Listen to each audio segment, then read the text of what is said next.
Good morning students. आज हम electrical 210 management में जॉइंट स्टॉक कंपनी पढ़ने जा रहे हैं। इसके पहले हमने व्यापार के दो रूप देखे हैं, एकाकी व्यापार और साझेदारी व्यापार, यानी सोल ट्रेडिंग और पार्टनरशिप टाइप ऑफ बिजनेस। उनके हमने कैरेक्टरिस्टिक्स देखे हैं, उनकी डेफिनेशन देखी है, उनके मेरिट्स डीमेरिट्स देखे हैं, उनमें डिफरेंस दिखा है।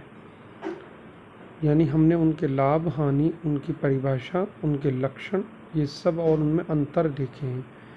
यहाँ पर हम संयुक्त पूंजी उपक्रम की ओर जा रहे हैं, कंपनी की ओर जा रहे हैं। अब वहाँ पर जो हमें मुश्किलें दिखाई दी, वो एक तो पूंजी की मुश्किल थी कि पूंजी बहुत बड़ी मात्रा में उपलब्ध नहीं थी व्यापार के लिए, यानी capital investment was not sufficient to meet out the bigger industries. दूसरा, जो डिसीजंस होते हैं उनमें लैक ऑफ स्पेशलाइजेशन होता है। तीसरा, ओनर्स और मैनेजमेंट दोनों एक ही होते हैं और मैनेजरल कैपेबिलिटी हर एक की अलग अलग होती है। तो इन सब को दूर करने के लिए और कोई वैधताएं, कोई कानूनी मान्यताएं, व्यापार में निरंतरता, ऐसा भी नहीं हो रहा था। तो इन सब को दूर करने के लिए इस प्रकार का ये व्यापार है संयुक्त पूंजी उपक्रम। यह व्यावसायिक संगठन जिसके स्वामी बहुत से अंश पूंजीधारक शेयर होल्डर होते हैं।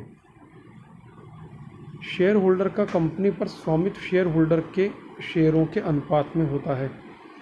अतः संयुक्त पूंजी में असमान स्वामित्व का प्रावधान होता है।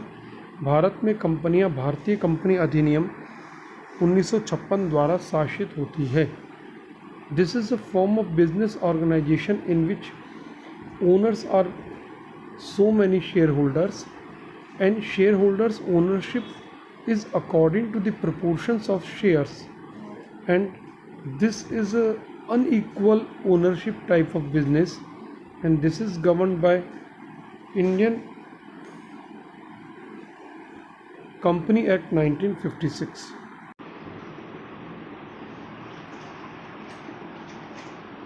अधिनियम के अनुसार एक कंपनी का अभिप्राय उस कंपनी से है जिसकी स्थापना और पंजीकरण इस अधिनियम के अंतर्गत हुआ है। संयुक्त पूंजी विधान द्वारा निर्मित ऐसा कृत्रिम व्यक्ति है जिसका स्वतंत्र वैधानिक अस्तित्व होता है। इसका शाश्वत जीवन और एक सार्वमुद्रा कॉमन सील होती है। कंपनी की पूंजी समान अंशों में विभाजित होती है। कंपनी के सदस्यों जिनके पास एक या एक से अधिक अंश हो, कंपनी के अंशधारक कहलाते हैं। तो according to this act, a company is said to be a company which has been established and registered under this act. Next, this is an artificial person.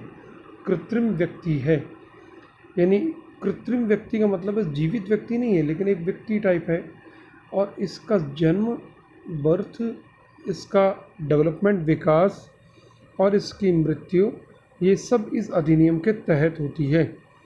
अब चूंकि एक व्यक्ति तो साइन कर सकता है और कंपनी साइन नहीं कर सकती, कृत्रिम व्यक्ति साइन नहीं कर सकता है, तो इसकी कॉमन सील होती है और कंपनी इक्वल फेस वैल्यू वाले शेयर्स रिलीज़ करती है और शेयर होल्डर्स उन शेयर्स के ओनर्स होते हैं। आगे हम पढ़ेंगे इन शेयरों को ट्रांसफ़र भी कर सकते हैं, इनका लेन देन भी आसान है, और अगर कुछ शेयर होल्डर्स की डेथ हो जाए, शेयर होल्डर शेयर बेच दें, तो कंपनी के जीवन पर कोई प्रभाव नहीं पड़ता है। संयुक्त पूंजी कंपनी की विशेषताएं। Characteristics of joint stock company. कृत्रिम वैधानिक व्यक्ति, आर्टिफिशियल लीगल एंटिटी। कंपनी विधान द्वारा निर्मित एक कृत्रिम व्यक्ति है जो केवल विधि के द्वारा अस्तित्व में आता है। बार बार एक ही चीज़ आ रही है, जैसे हम एक इंसान हैं, हमारा जन्म और मृत्यु ईश्वर के हाथ में है और हमारा विकास भी ईश्वर के हाथ में है। इसी तरह से कंपनी का जन्म, विकास और मृत्यु कानून के हाथ में है। इसे कृत्रिम व्यक्ति कहा जाता है क्योंकि इसका जन्म, विकास और मृत्यु सब कुछ कानून के द्वारा तय होता है। अगली इसकी विशेषता, स्वतंत्र वैधानिक इकाई, इंडिपेंडेंट लीगल एंटिटी। कंपनी एक पृथक वैधानिक इकाई है जो अपने सदस्यों से भिन्न है। जैसे हमारी एक वैधानिक इकाई होती है, हम एक वैधानिक इकाई हैं। हम स्वयं संपत्ति खरीद सकते हैं, संपत्ति हम बेच सकते हैं, हम कोई व्यापार प्रारंभ कर सकते हैं, हम पर कोई मुकदमा कर सकता है यदि हमसे वो कानूनी तौर पर कोई मतभेद रखता हो, और हम उस पर मुकदमा कर सकते हैं। इसी प्रकार से कंपनी भी ये सब काम कर सकती है।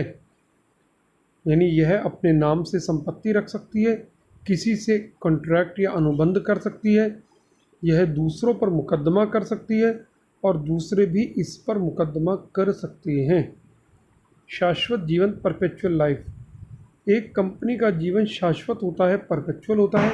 शाश्वत का मतलब किसी की मृत्यु हो जाने पर, किसी अंशधारक की मृत्यु हो जाने पर, दिवालिया हो जाने पर या कोई और अन्य स्थिति में ये कंपनी बंद नहीं होती है।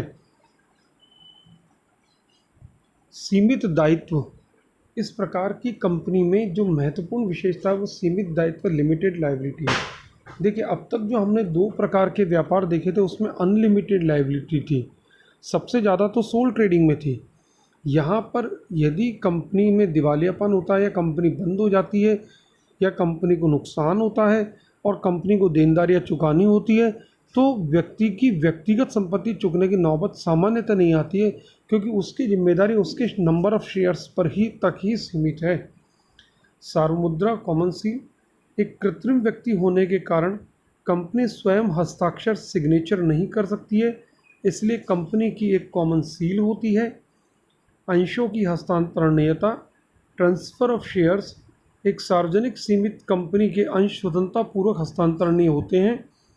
स्कंद एक्सचेंज, स्टॉक एक्सचेंज के माध्यम से इन्हें खरीदा और बेचा जा सकता है।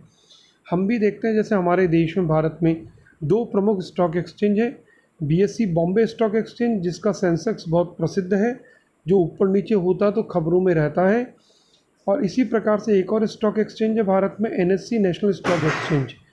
इसी तरह से अन्य स्टॉक एक्सचेंज विभिन्न दुनिया के देशों में है।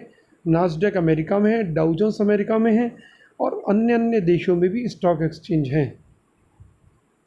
स्वामित्व तथा प्रबंधन अलग अलग होना एक सबसे महत्वपूर्ण विशेषता इस प्रकार के व्यापार में है कि जैसे पिछले दो व्यापार में तो जो स्वामी थे वही मैनेजर्स थे, यहाँ पर स्वामी अलग हैं, मैनेजर्स अलग हैं। यानी यहाँ पर दोनों अलग अलग काम है, तो प्रबंधकीय कौशल यहाँ पर अपेक्षाकृत अधिक मिल सकता है। और अगला, कंपनी का प्रबंधन प्रबंध मंडल द्वारा किया जाता है, जिसके संचालकों को सदस्यों द्वारा चुना जाता है। नेक्स्ट, संयुक्त पूंजी कंपनी के लाभ, एडवांटेजेस, मेरिट्स। देखिए, पहला लाभ तो मैंने आपको बताया था, सीमित दायित्व, लिमिटेड लायबिलिटी। एक कंपनी के अंशधारकों का दायित्व, लायबिलिटी, उनके द्वारा लिए गए अंशों के अंकित मूल्य तक सीमित होती है। दूसरा इसका सबसे बड़ा लाभ है वृहद वित्तीय संसाधन, लार्ज फाइनेंशियल रिसोर्सेज। स्वामित्व का कंपनी स्वरूप विशाल वित्तीय संसाधन जुटाने में सक्षम होता है। मान लीजिए आप 10-10 रुपये का शेयर निकालें और आप 50 करोड़, 100 करोड़, 10 करोड़ लोगों से पैसा लें, तो आप अनुमान लगा सकते हैं कितनी अधिक संख्या में पैसा आ सकता है आपके पास। फिर कंपनी की पूंजी कम अंकित मूल्य वाले अंशों में विभाजित होती है, जिससे कम आर्थिक संसाधन वाले व्यक्ति भी कंपनी के अंश क्रय कर सकते हैं। अगला है निरंतरता, इसका लाभ। एक कंपनी का व्यावसायिक जीवन दीर्घकालीन होता है। एक निगमित संस्था, कॉरपोरेट इंस्टीट्यूशन के रूप में यह संस्था निरंतर चलती रहती है, चाहे इसके सभी सदस्यों की मृत्यु हो जाए या। अगला लाभ है, एक कंपनी की हानि का जोखिम बहुत से सदस्यों पर बिखरी अवस्था में होता है। फिर सामाजिक लाभ, कंपनी संगठन समाज की बचतों को संगठित करके उद्योग में निवेश करने में सहायता करता है। तो इस प्रकार से हमने विभिन्न प्रकार के लाभ देखे। अब संयुक्त पूंजी कंपनी की सीमाएं, लिमिटेशंस। सबसे पहली सीमा है तो इसकी है गठन में कठिनाई। एक कंपनी का गठन बहुत मुश्किल और खर्चीला होता है। लीगल फॉर्मेलिटीज़ बहुत ज़्यादा हैं, समय भी लगता है। कई प्रपत्रों को तैयार करके पंजीयक के कार्यालय में जमा कराना अनिवार्य होता है। फॉर्मेट्स को पंजीयक मतलब रजिस्ट्रार। अत्यधिक सरकारी नियंत्रण है। कंपनी को अपने दिन प्रतिदिन के प्रचालन में विस्तृत वैधानिक विनियमों को मानना पड़ता है। सामयिक रिपोर्ट, अंकेक्षण और लेखों का प्रकाशन अनिवार्य है। व्यवहार में कंपनी का प्रबंध अल्प जनाधिपत्य है, कम लोग ही इसको गवर्न करते हैं। प्रबंध के कई सारे स्तर निर्णय लेने में समस्याएं उत्पन्न करते हैं। सभाएं बुलाएं आयोजित करने और उनके प्रस्ताव पारित होने में समय व्यर्थ होता है। गोपनीयता का अभाव रहता है। कंपनियों के प्रकार, दो प्रकार की कंपनी होती है, निजी सीमित कंपनी और सार्वजनिक सीमित कंपनी। निजी सीमित कंपनी ऐसी कंपनी जिसमें अधिकतम सदस्यों की संख्या 50 रहती है। आम लोगों से ये शेयर नहीं मांगते हैं और इनके शेयर ट्रांसफरेबल भी नहीं होते हैं। इनको ऑडिट रिपोर्ट वगैरह जो है आम जनता को बतानी भी नहीं होती है। पब्लिक लिमिटेड कंपनी में सदस्यों की अधिकतम सीमा पर कोई रोक नहीं है, ये सब शेयर को ट्रांसफ़र कर सकते हैं। और ऋण पत्र यानी डिबेंचर और शेयर्स आप आम जनता से मांग सकते हैं। अब दोनों में अंतर इस टेबल में साफ दिख रहे हैं। सदस्यों की संख्या 2 न्यूनतम निजी सीमित कंपनी में, सार्वजनिक सीमित कंपनी में 7। निजी सीमित कंपनी में कैपिटल 1 लाख मिनिमम, सार्वजनिक सीमित कंपनी में 5 लाख। अधिकतम सदस्य संख्या निजी सीमित कंपनी में 50, सार्वजनिक सीमित कंपनी में कोई सीमा नहीं है। निजी सीमित कंपनी में जो शेयर्स हैं और डिबेंचर्स हैं वो जनता को नहीं दिए जाते हैं। सार्वजनिक सीमित कंपनी जनता को आमंत्रित करते हैं। निजी सीमित कंपनी हस्तांतरण को प्रतिबंधित करती है। सार्वजनिक सीमित कंपनी हस्तांतरणीय है, उसके शेयर्स। वैधानिक सभा बुलाने की आवश्यकता नहीं होती निजी सीमित कंपनी में। सार्वजनिक सीमित कंपनी में वैधानिक सभा बुलाने की आवश्यकता होती है। निजी सीमित कंपनी में केवल 2 सदस्यों से कोरम गणपूर्ति हो जाती है, यानी न्यूनतम कितने सदस्य होंगे ताकि मीटिंग संपन्न हो सके। यहाँ पर सार्वजनिक सीमित कंपनी में ऐसे सदस्यों की संख्या 7 रहती है।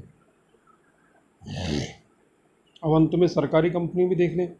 ऐसी कंपनी जिसमें कम से कम 51% या उससे ज़्यादा अंश शेयर केंद्र शासन सेंट्रल गवर्नमेंट या राज्य शासन स्टेट गवर्नमेंट के पास हो, तो इस प्रकार की कंपनी सार्वजनिक कंपनी कहलाती है, जैसे HMT, गेल, ONGC, NTPC इत्यादि इत्यादि।